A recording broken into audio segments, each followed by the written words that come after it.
Welcome to the BrightDog Academy YouTube dog training channel. Be sure to head over to BrightDog.com to pick up the official BrightDog Academy ebook that goes along perfectly with all these videos to help you have the best dog you possibly can. Hey, what's up guys? I know it's been a while since I've had any new videos on this channel. Good news is I'm kind of getting that itch to get back into dog training, so I'm going to be trying to do a couple of new videos a week. And I want to start with doing kind of a weekly question and answers where I go through the comments, questions, everything you guys leave on my videos, and answer some of the things you guys are saying. So let's get right into it. HyperDeath says, my puppy Monty will lick his lips and yawn when I rub his belly. The weird thing is that he rolls over for me to rub his belly. He seems to become more upset when I stop rubbing his belly, whines and licks me. Is this normal for Monty or is this normal or is Monty just weird? So this sounds like very normal behavior, and let's break it down first here, okay? You say that he licks his lips and yawns when you rub his belly. So just those signs alone tells me that the dog is saying, I don't like this, I'm not comfortable, okay? Then you said the weird thing is that he rolls over for me to rub his belly. So this is a great example of us taking our human thoughts and kind of stereotypes of dogs almost, right? That dogs love belly rubs, projecting it onto our dogs. All right. When we think about dog behavior, dog-to-dog behavior, I talk about how the alpha roll, there's no such thing as the alpha roll. Dogs don't grab each other and force each other to the ground to show dominance because there is no such thing as dominance to begin with. But here's a perfect example, okay? When two dogs are kind of going at it and one dog wants to, de-escalate the situation, that one dog, what they'll do is they will submissively roll over on their belly. No dog forces them over. They will, on their own, roll on their belly. And that's their way of saying, leave me alone, stop, I'm not a threat. And it's a sign of submission, okay? So the fact that your dog is doing that, and again, I'm just basing this, you've given me 4 sentences of comments. I don't have any further information. I'm just kind of just telling you what I think based off of this, okay? It sounds like either the dog might be afraid of you, scared of you, or maybe not necessarily you, but something you're doing. And that's why he's rolling over. And then when you're petting him, we're furthering that issue because he's yawning and licking his lips, which means he doesn't really like it. You say that he seems to become upset when I stop rubbing his belly, whines, and licks me. So think about this. Oftentimes dogs want attention, we just give them the wrong kind, okay? Perfect example, people think small dogs want to be picked up because small dogs come and they jump on people's legs and try to get attention. Usually it's, a dog jumping on your legs doesn't necessarily mean they want to be picked up, it just means they want attention. They want you to talk to them, pet them. So keep that in mind, that it's not necessarily that maybe he wants you to rub his belly. It's just he wants attention, all right? Elise Laframboise. I'm a strong believer in positive reinforcement, good. But I've seen great results with being assertive and firm in certain situations. For example, when a dog doesn't accept being brushed, you show him that he doesn't need to do that. You tell him not to bite and keep going, always very gently but with confidence. He'll realize that it doesn't hurt and will trust your touch even with a brush in your hand, being firm, calm, gentle, and rewarding good behavior. If your dog trusts you, you can teach him anything. So this is terrible advice. Forcing your dog, when your dog is scared and you try to force them into whatever is making them scared, number one is a great way to get bitten, okay? Because when dogs are afraid, they do 2 things. They try to run away, and if they can't run away, they're going to attack. And when dogs attack, they bite. It's a great way to teach them to get bitten, but also long-term to create real aggression, okay? And this is my problem with using any type of force with training, with choke chains, shock collars, physical corrections. When you use force on a dog, you teach a dog to use force back, okay? And that force can come at any time. If this was my situation and we have a dog who doesn't accept being brushed, we need to slowly desensitize him to the brush. Before we even think about putting that brush anywhere near that dog, we get the dog used to seeing that when the brush comes out, something good happens. He gets a piece of steak, he gets a piece of cheese. And we do that for a week. We show the dog the brush, here's a piece of steak, here's a piece of cheese. We show the dog the brush, here's a piece of steak, here's a piece of cheese. And we do that maybe for 2 weeks. And after 2 weeks, we throw the brush on the ground, and every single time the dog goes over and smells it, what a good dog, we throw him a piece of steak. He goes over again and smells it, what a good boy, we throw him a piece of cheese. Show him nothing to be scared about. It's just a boring brush, okay? And then we do that for 2 weeks, and we're slowly desensitizing him.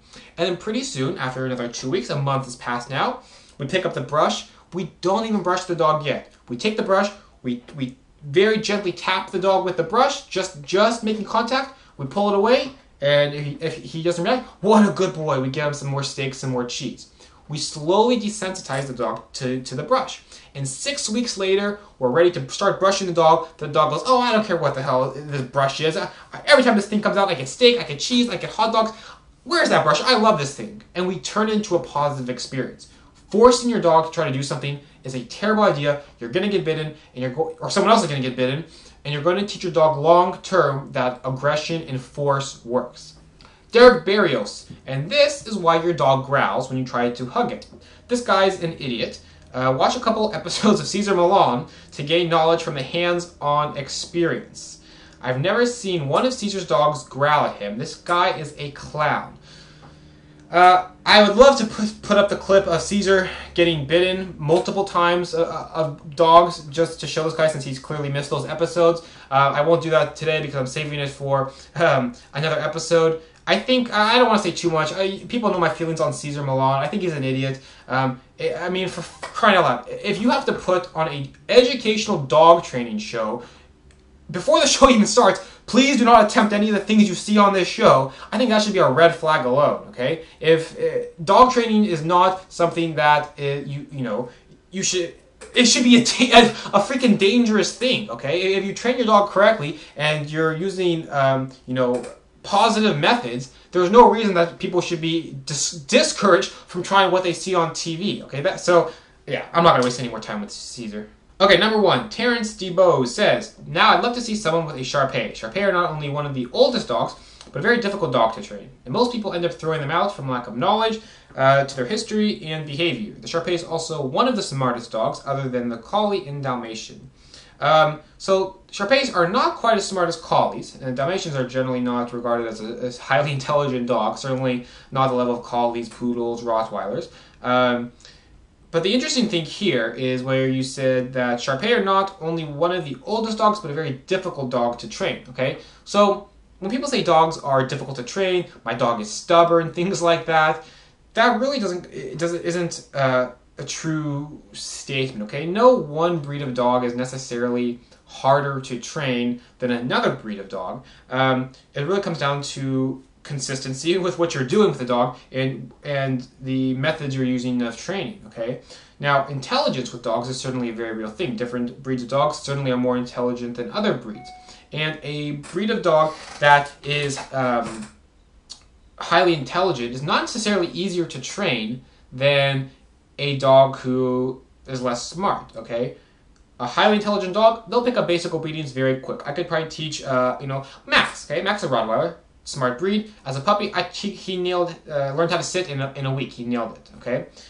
That being said, I had a lot of behavioral issues with him, not talking about basic obedience, but behavioral issues with him as a puppy, because he was so damn smart that he would constantly be thinking and trying to figure out how to get around the rules that I had, okay? So sometimes having a super intelligent dog, they learn obedience quickly, but people tend to struggle more with the behavioral issues, barking, jumping, things like that, because the dogs are so smart, they are constantly trying to outthink you. Carly Hansen says muzzles are cruelty. So this is a yes and no, okay? Muzzles can be cruelty. They can also be an amazing tool when used properly. Most important thing is the different types of muzzles. Solid nylon muzzles that just glue the dog's mouth shut, yes, those are not good. Dog can't pant, dog can't breathe water, very easily can overheat, and when dog overeats, they die, okay?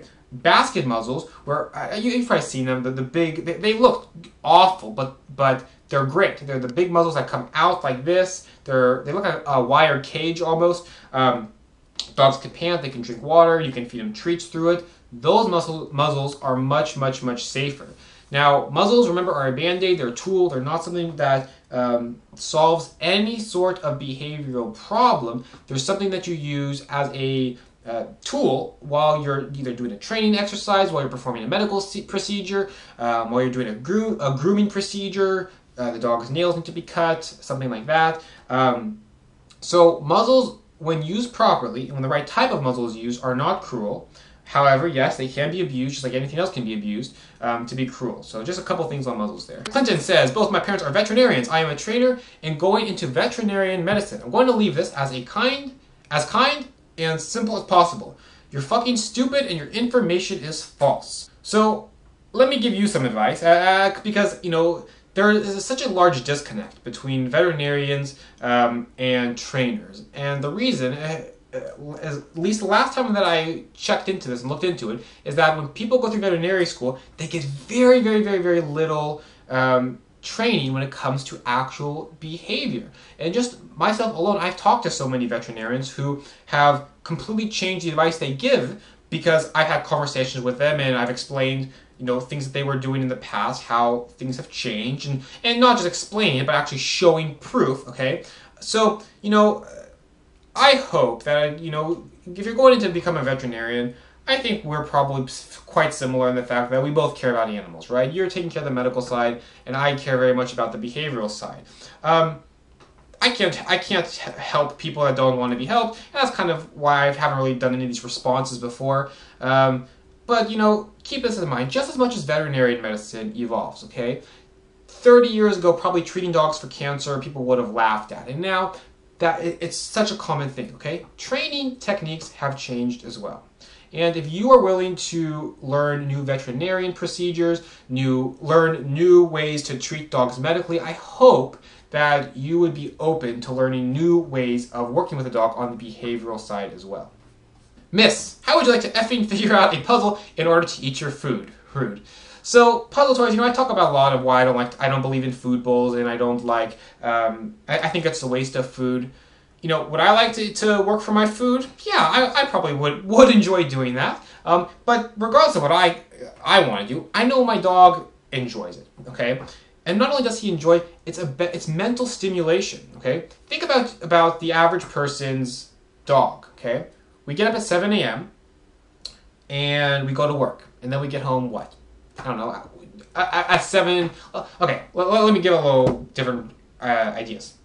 We wake up at 7 o'clock, we eat our breakfast, we take the dog for a short 20-minute walk, okay? And then we have to commute to work by 9 o'clock, so we leave the house at 8. By the time we get home from commute, we're home maybe 6:30, okay? So our dog now, from 8:30 till 6:30, 8:30 in the morning till 6:30 at night, has been home alone doing nothing.